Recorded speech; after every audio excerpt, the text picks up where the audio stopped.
Dear colleagues, I'm Marina Bocharova, a teacher of business English based in Russia.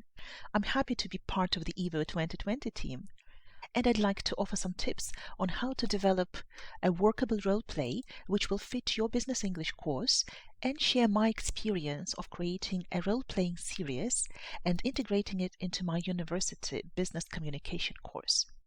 I've put together some ideas on game-based learning, types of role plays, and ways to integrate them into a course in a PDF file. That's part one of my contribution here at EVO.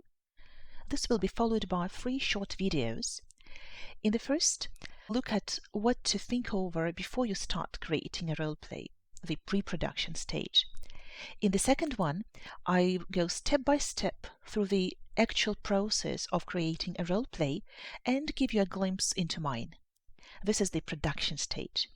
Video 3 focuses on what happens in a class when a role play is acted out and on the follow-up stage or post-production.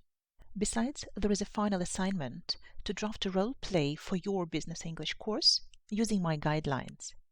Right, so if you'd like to discuss something in private or have an idea for a project we could do together, don't hesitate to contact me by email or on Facebook. Thank you.